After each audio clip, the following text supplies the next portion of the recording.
Have you ever just been in the mood to kill something violently?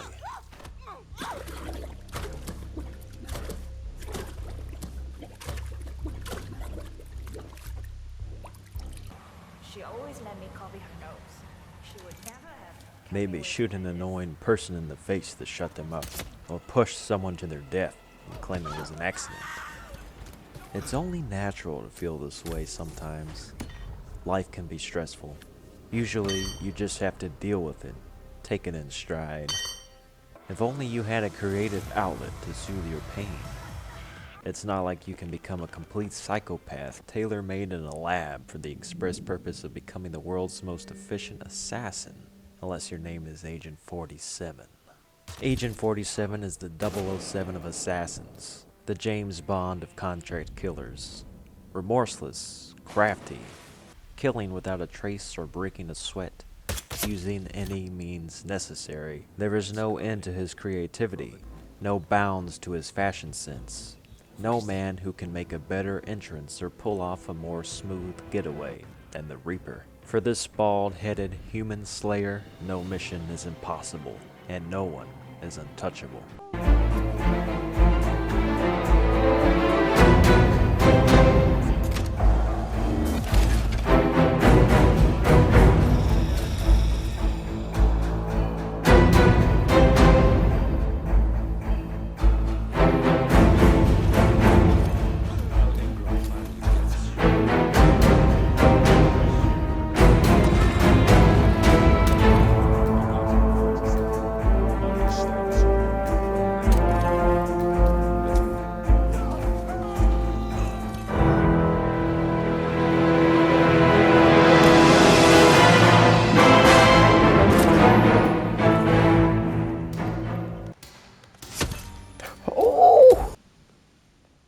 The first layer for making a memorable character is nailing down the look. In order to create a character as deadly as Agent 47, there had to be some element of sci-fi. No one could realistically pull off the stunts 47 does in his sleep, so he needed to have a plausible explanation for his talents to be believable. They gave him the backstory of being born in a lab, with a barcode tatted on the back of his head, reminding the player at all times that he bears the mark of the beast, a fact that is constantly in the back of 47's mind, where it belongs. He's bald by choice to distinguish him, and also to strip away any layer of individuality that could be expressed by having a hairstyle. He's plain and to the point, as a gun for hire should be. The real expression is left up to the player in deciding how they want to approach the kill, or if you so choose, the killing spree. Back in 2009, there was some controversy generated over the infamous No Russian mission in Modern Warfare 2. It was thought to be too violent, even for a video game, by some commentators in the media, who thought it could potentially incite mass shooting hysteria. As if video games haven't always let us act out the things that we would never do because we could never do them. What made No Russian interesting was not how graphic it was. There have always been more graphic video game depictions of death. It was the fact that in this little mission, which was otherwise a scripted set piece, you had a bit of freedom to go balls to the wall chaotic, and it was a lot of fun. This is how I always approached games like Mafia 2 or Grand Theft Auto, from the sandbox approach. I could be as mindless on a murderous rampage as I wanted to be, because I knew it was a game, and the games exist for entertainment and enjoyment. In order to make a game engaging and keep a game engaging, there's a stark balance between giving the player the tools that they want so they can have the fun they desire, and giving the player some structure, some parameters to play within, so that they feel as though the world within has some internal meaning. Hitman has a brilliant understanding of this ratio.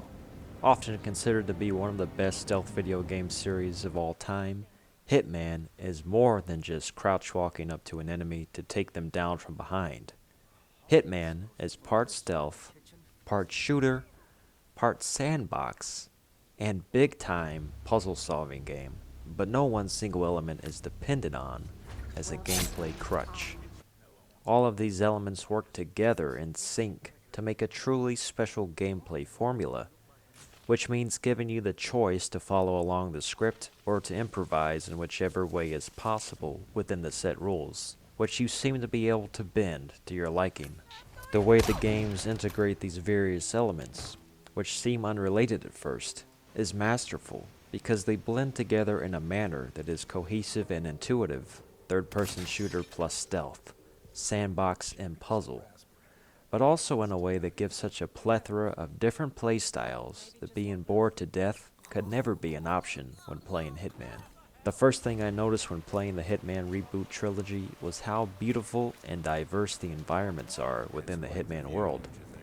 These levels really are worlds, which is why the fitting title of World of Assassination is so fun to say out loud. If Hitman wasn't known for its creative stealth kills, it would be notable for the spectacle of its locations alone. Each level has 47 visit an iconic city to carry out his mission statement. It must be convenient working remotely and being able to mix business and pleasure so often. What's interesting about these locations is that the devs didn't just take the famous backdrops of these cultural staples and plop you right into the middle of, say, the streets of Paris with the Eiffel Tower in the foreground, like so many other renditions would have done. Instead, the named locations exist just to provide some context, such as going to Paris for Fashion Week, or to New York for the banking sector, simply to help enhance the atmosphere of the truly original and elaborate levels laid before us, where multiple pathways are interconnected and puzzle pieces are placed in strategic yet cleverly hidden spots, with their purpose not clearly spelled out to us without our need to search for clues on our own. Hitman's levels are not only some of the most visually elegant worlds in gaming, but some of the smartest and most replayable puzzles. Yes, many of the mission stories are scripted, requiring the player to search out clues that act as lore as well as sequence triggers. But even then, the game gives you options within that loop to mix things up a bit with all of the different ways to wind up with the elimination. Some of these potential solutions are so imaginative that it would be hard to figure them out at all without patience and paying attention, or help from a guide. But even following a guide to help me with some of these challenges, okay, a lot of these challenges, I marveled at how much detail was put into each level and each NPC. Leave even the minor characters to follow their natural pathways, and you uncover some very unique and interesting dialogue, even entire conversations which play out as naturally as scripted dialogue could in a game. The World of Assassination really feels as if it is persistent, whether or not Agent 47 comes to town. These are some of the best designed and most enjoyable levels I've ever seen, with some of the best NPC behavior that you could ask for in a game that has to have some pre-planned layouts to make sense at all. And in addition to the curated ways that the devs want you to play, making up your own methods is always encouraged, true to the nature of a real sandbox. Just as an aside, I thought of an alternative game mode where it could be cool to do historic assassinations. Perhaps something like the Assassination Proclamation, if that joke isn't too soon. There's a lot of potential in the game's contract creation mode, and I think Hitman would work as an awesome multiplayer game, similar to what the Sieve Inc. tried to do recently. Hitman's storyline is somewhat murky by design because the game is smart enough to let the player focus on and dictate the proceedings according to their own whim and instinct. Hitman is cinematic, such as the Mission Impossible opening on Dubai Skydive, or the way that 47 speeds off in a boat after infiltrating a lockdown compound, with great production values overall from the devs that both know and understand good game design. But in an era where video games confuse being theatrical and histrionic with being cinematic, Hitman doesn't bog us down with exposition and cutscenes, allowing gameplay to take center stage instead. Dialogue is sparse, but almost never a nuisance when it is handed down to us, except for some of the prolonged waiting periods during mission stories, which at least have sharp writing to hold us over for the action to begin. But there definitely is a basic backstory, which helps to put Agent 47 and Diana into context, which is all that it needed to be there in order to make things easy to grasp and go off on. And I find it interesting and sufficient to make me care about the protagonist and even to find the villains compelling. Even though 47 himself is mysterious, his origins are not, nor are Diana's, who he ironically helped to turn into a methodical murderer alongside him when he killed her parents early on in his career, creating a bloodlust for revenge. The nature of 47 and his misdeeds with good intentions are enough to evoke thoughts on morality and the nature of shadowy international affairs, which always deal with the notion of power over principle. The main villain gives the usual dastardly speak about how power never dies, it just changes hands. And while that is a compelling appeal for a villain to make to save his own ass by proving his worthiness, it does have some underlying truth to it which we can easily apply to the so-called corrupt kingmakers in the real world. We may not like those in power, but are we sure we'd be better off with them being replaced? Hitman is smart in that the mostly silent protagonist and his loyal cohort, both cut from the same cloth in the sense that they, even in the case of 47, were not born, but made into killers. Never seek to explain away their actions or to justify them, outside of the closed loop of business as usual and the inherent need to keep the well-oiled machine turning. That is until the ending of the game, in which the characters who aren't meant to show any emotion, because having a conscience is dangerous, decide to stop being used as the cogs, and so they spin the other direction in order to disassemble an apparatus that has grown too big for its own good.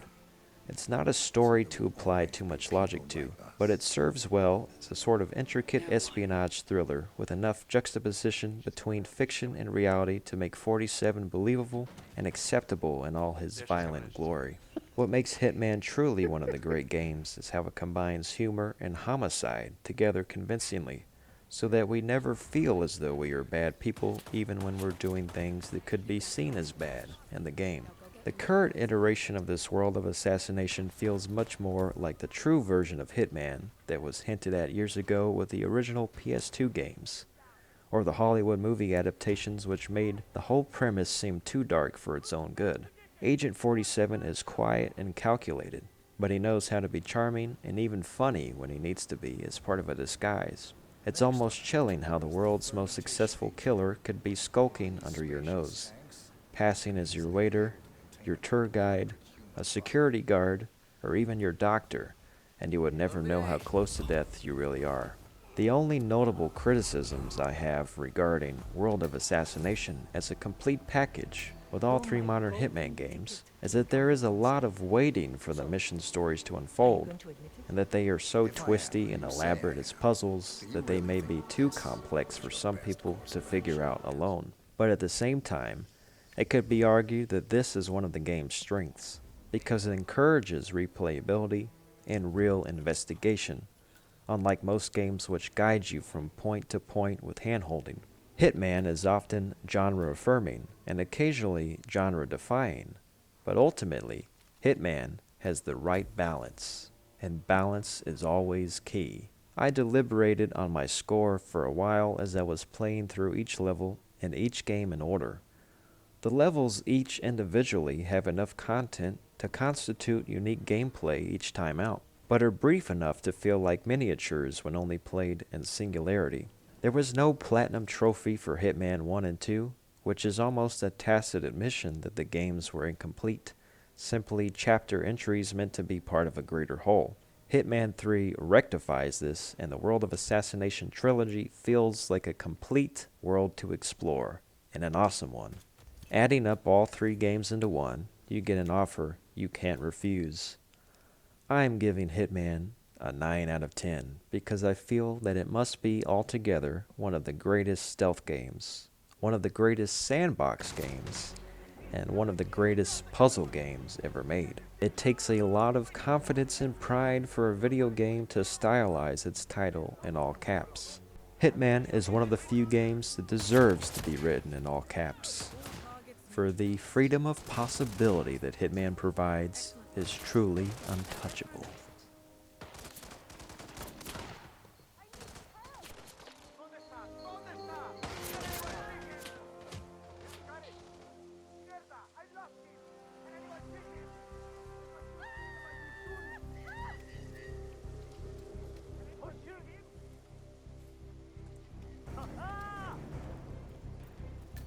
the storm hits.